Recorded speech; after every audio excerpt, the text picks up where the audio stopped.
नमस्कार, मैं मोहम्मद आसिफ और आप देख रहे हैं नेक्स्ट 9 न्यूज़।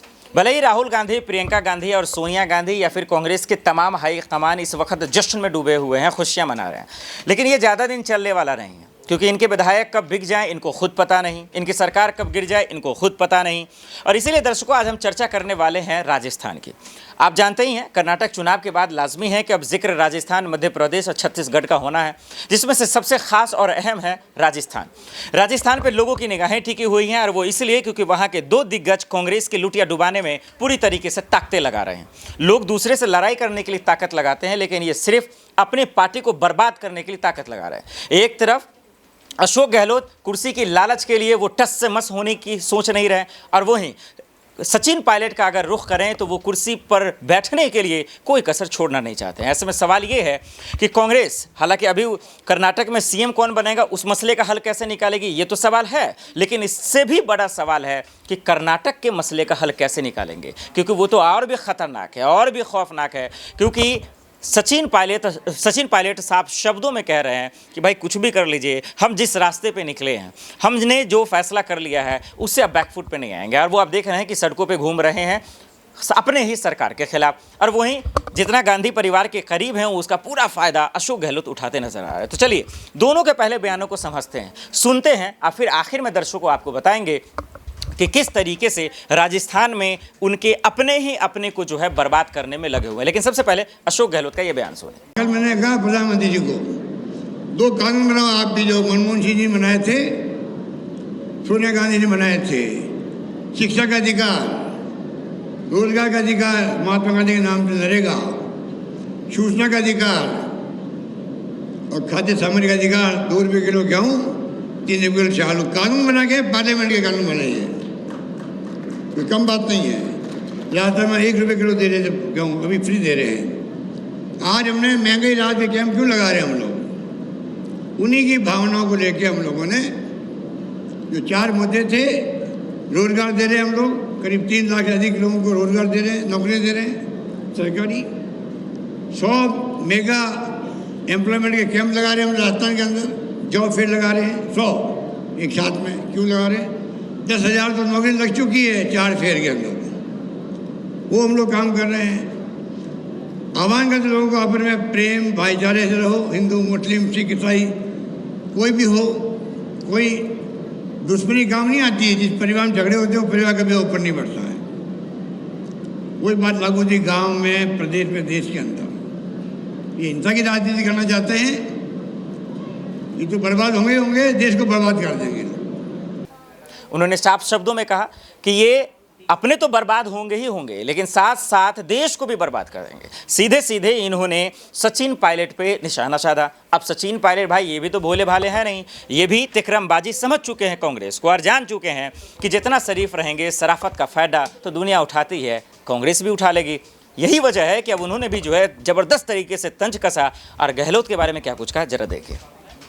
उस पर भी केंद्र सरकार, राज्य सरकार ने कोई पुख्ता कदम नहीं उठाए, तो ये एक निम्न स्तर की राजनीति है और इसका हम सबको खंडन करना चाहिए। मैं कड़े शब्दों में इस प्रकार की वारदातों की निंदा करता हूं और उम्मीद करता था कि भाजपा के लोग इस प्रकार का पक्षपात रवैया नहीं अपनाएंगे। और खारगे साहब जी को जो धमकी मिली वो एक तरह से बौखलाहट का परिचय था। साथियों, आप ये भी जानते हैं कि एक बात तो और स्पष्ट हो गई है। सामान्य मुख्यमंत्री जी का भाषण परसों धौलपुर में हुआ, और उस भाषण को सुनने के बाद मुझे ऐसा लगता है कि सामान्य मुख्यमंत्री जी की नेता आदरणीय श्रीमती सोनिया गांधी जी नहीं हैं, बल्कि उनकी नेता वसुंधरा राजे सिंधिया जी हैं। उनकी नेता सोनिया गांधी जी नहीं हैं, बल्कि उनकी नेता वसुंधरा राजे सिंधिया जी हैं। और एक तरफ ये कहा जा रहा है कि हमारी सरकार को गिराने का काम भाजपा कर रही थी, दूसरी तरफ कहा जाता है कि सरकार को बचाने का काम वसुंधरा जी कर रही थी।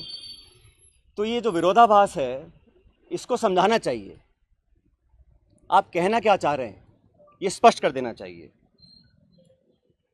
आप सबको मालूम है, सरकार बनने के बाद मैं प्रदेश का उप मुख्यमंत्री था, प्रदेश अध्यक्ष था और 2020 में देशद्रोह, राष्ट्रद्रोह के मुकदमे में मेरे पर कार्रवाई करने की कोशिश की गई थी।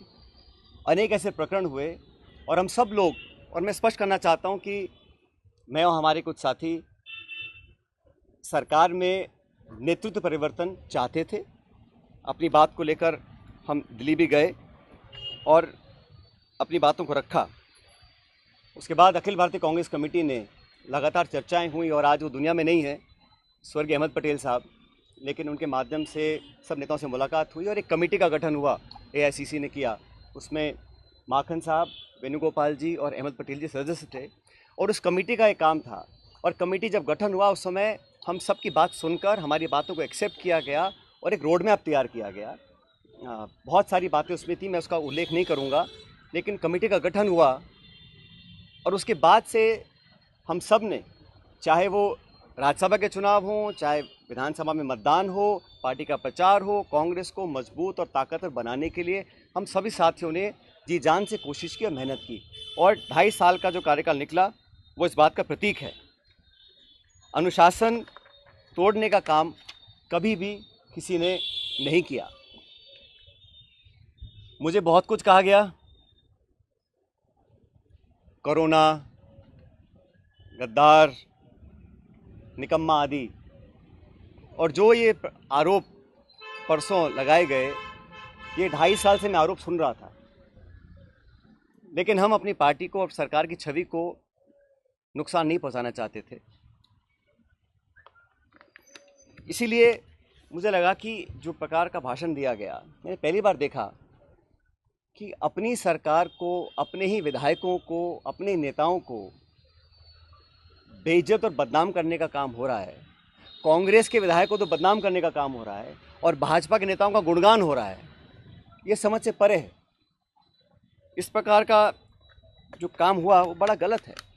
और हम सब लोग जो दिल्ली में गए थे अपनी बात को रखने के लिए, दोनों बयान देखा दर्शकों आपने। और अब सबसे बड़ा सवाल ये है कि क्या अब भी कांग्रेस का हाईकमान चुप रहेगी, और जब तक चुप रहेंगे ये चीज़ें राजस्थान की जनता को चुभती रहेगी कि इस मसले का हल ये कैसे निकालेंगे, क्योंकि इन दोनों का अंतरकला, नाराज़गी कहीं ना कहीं कांग्रेस की लुटिया डुबा देगी। आपने देखा कर्नाटक में क्यों हार हुई बीजेपी की दर्शकों, क्योंकि उनके नेताओं के अंदर जो है ना इत्तफाकी थी, दोनों के दरमियान कोऑर्डिनेशन जो है अच्छा नहीं था।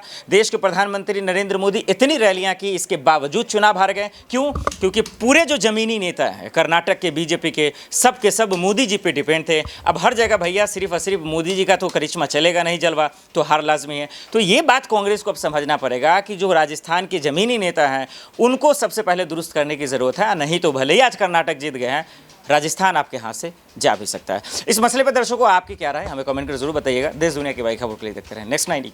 नमस्कार।